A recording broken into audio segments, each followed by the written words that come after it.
Okay, how are you? How are you? Good afternoon, good morning. I am Rhonda Ferguson-Lewis, the spiritual and transformational impact coach of the ladies of Woven 4, whom we have dubbed the Dream Girls. You know, I was sitting here thinking this morning that right before I left, I would videotape this because I did not want to begin the program blubbering or crying when I begin to correspond about just what these ladies mean to me. There are many firsts we will encounter in our life: our first car, our first crush, our first kiss, our first job, our firstborn, and even buying our first home. You know, all of these accomplishments are great, but today I want to highlight some of the many firsts that I have had the honor of experiencing over the last 3 years with the ladies of Woven 4. I want to start by saying what a great privilege and honor it has been to coach, mentor, and train each of you and see you develop into the godly women I see before me today.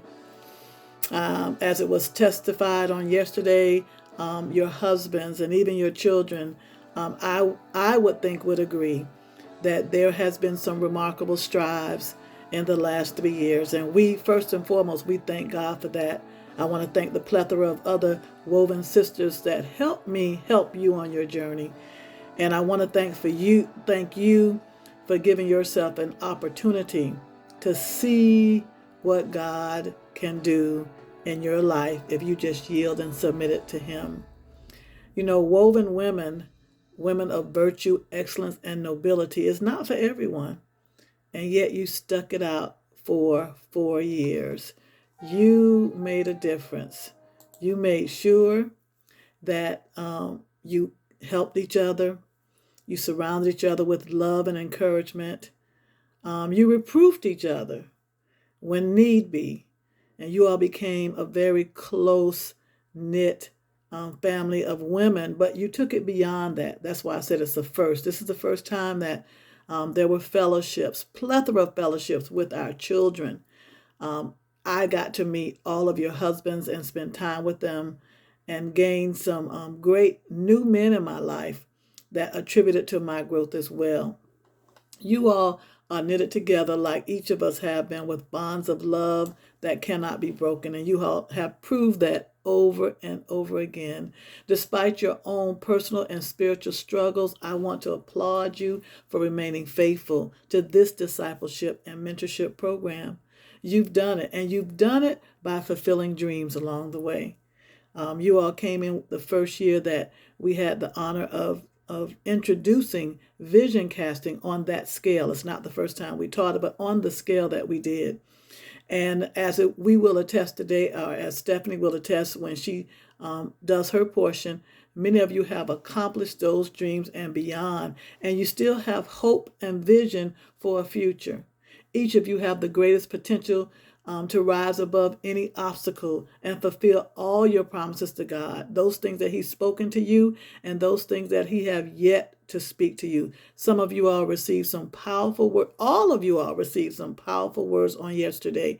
And I'm sure that you and your husbands are going to take them and do what Habakkuk said, to write the vision down so that others can run with it. Because on the journey that God is sending all of you all on, it's going to take a village.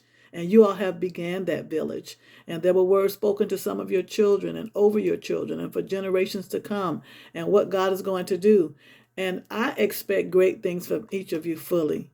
I fully expect for you all to take what you learned in these 3 years and do something miraculous with it. Each of you have the capacity to do it.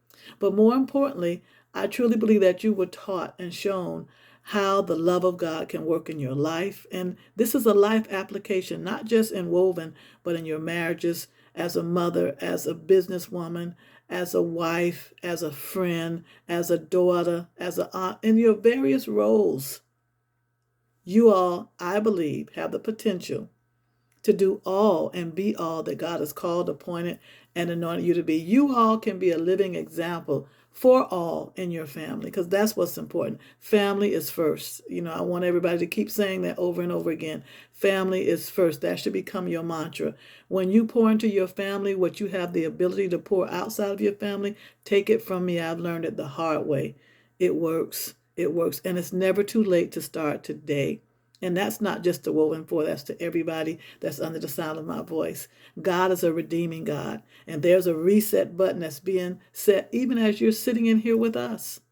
And this reset button is giving each of us an opportunity, regardless of our loss, regardless of our pain, regardless of those things that we've gone through.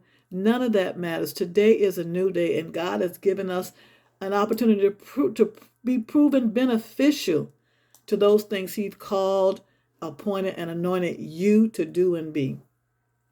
I know that in your marriages, in your relationships, in your businesses, with your church families, and in all of your relationships, that these things that you've been taught, Paul said it like this: those things you've seen, those things you've observed. One translation says, you've heard, you've seen me do, you've learned of me. Listen, and I'm paraphrasing when I say the scripture, but it's on your program so you can remember it. Those things that you've seen and heard and observed me do.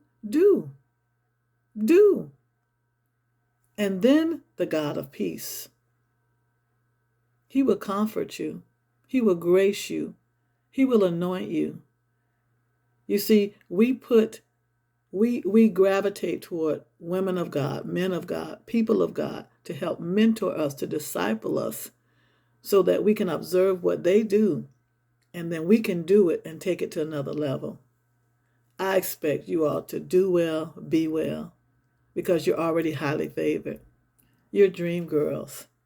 And I will be watching from the box office as you all fulfill purpose and fulfill destiny. So, ladies and gentlemen, I introduce to you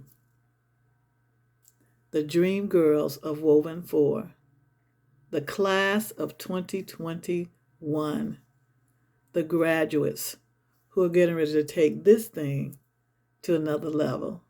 Love you guys. Elder Rhonda.